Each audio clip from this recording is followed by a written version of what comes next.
We've spent a long time talking about polynomial functions, and now we're going to switch gears a little bit and talk about rational functions. And so first we want to talk about infinite behavior. And what I mean by that is that as x approaches some value, c, from the left or right, what's happening to the function? As x is approaching infinity or negative infinity, what's happening to the function? So there's 4 different things, and notice what the meaning is. So this one says x is approaching c from the right side, which means if I have some graph and I'm approaching c from the right side, what's happening to the function? What's happening to f of x? That's the question. As x is approaching c from the left side, what's happening to the function? As x is approaching positive infinity, which means it's going to the right forever, what's happening to the function? As x is going to the left forever, what's happening to the function? So let's take a look at what I mean by that.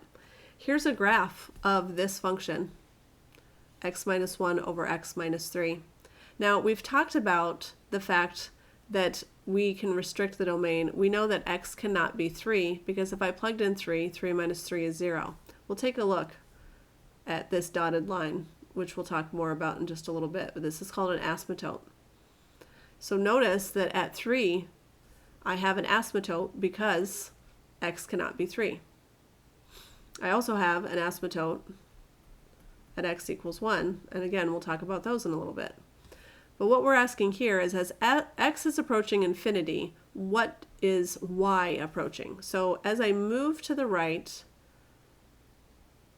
what does y approach? Well, it looks like y is getting really, really close to 1. It's not going to touch 1 because there's an asymptote there. There's a dotted line. But this graph keeps getting infinitely closer to the value of 1. So as x approaches infinity, f of x approaches 1. As x approaches negative infinity, so now I'm following the graph this way, all the way to the left, what's it going to approach? Also 1. It's never going to cross 1. It's just going to get really stinking close to it.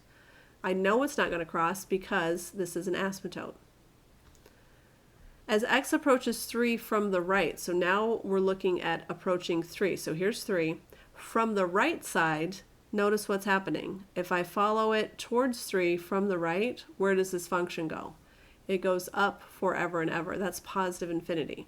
So as x approaches 3 from the right, my function approaches infinity. But as x approaches 3 from the left, now I'm getting closer to 3 from the left, look what's happening to my function. It's going towards negative infinity. So from the right side, it's approaching positive infinity, and from the left side, negative infinity. Here's another one for you to look at. This is the graph of f of x equals 1 over x minus 2. Go ahead and try all of the questions and then press play to check your work. So for the first, as x approaches infinity, what's happening to my function? So let's trace the graph.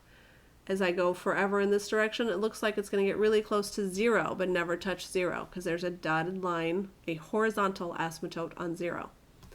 As I go towards negative infinity, it's also getting close to 0. Will those two numbers always match? Not necessarily. As x approaches 2 from the right-hand side, so again, 2 is that value that x can't be.